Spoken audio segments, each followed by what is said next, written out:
Hey, happy day.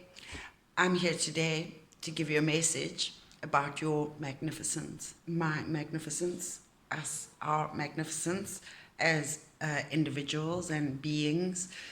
And you need to understand a little bit about sacred geometry, and I'll show you some pictures of sacred geometry that should help trigger your memory. I'm sure they're things you've seen before. For example, the Fibonacci sequence. You've seen it before in that mathematic format, and then we've seen it in pictures in plants. It's also represented by, you are also represented by that image, the dot, the square, and the triangle within a circle, and I'll explain to you what that means shortly. But using the Fibonacci sequence, basically, I love to explain spiritual concepts in very physical, tangible form. So we integrate the body, the mind, and the spirit. So that they are not just free-floating concepts. They are ideas that we can actually incorporate and use in our lives in experiential conscious living of awareness, intent, and focus.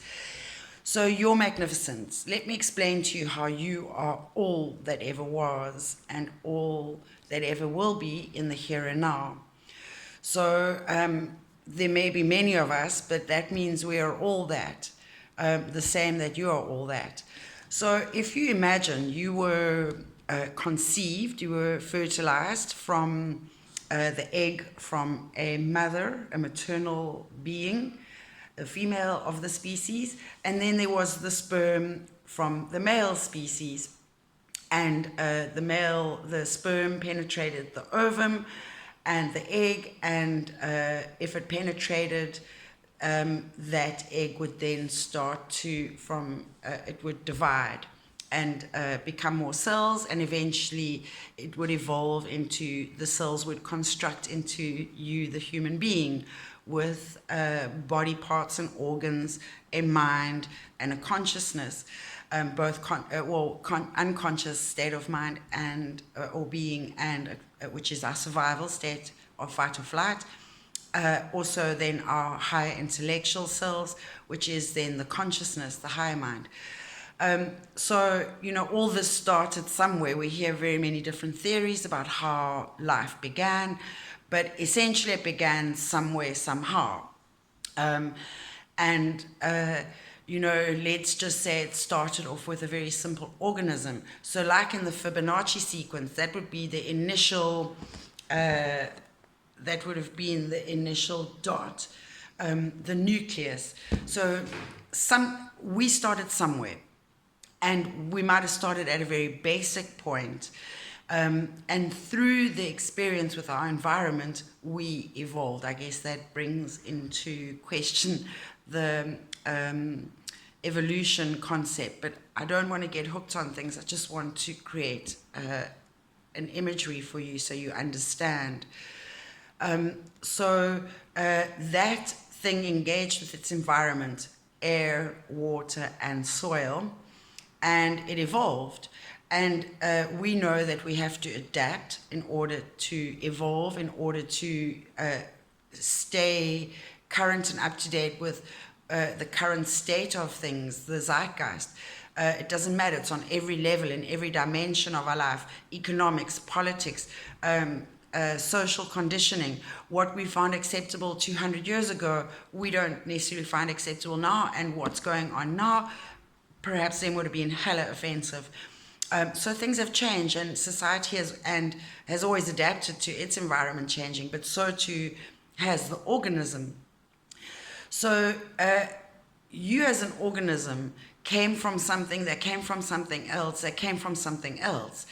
So there must be a particle of what was there in the beginning, even if it's a residue, like homeopathy.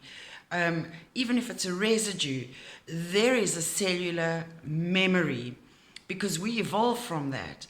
So we are a greater aspect of that initial starting point.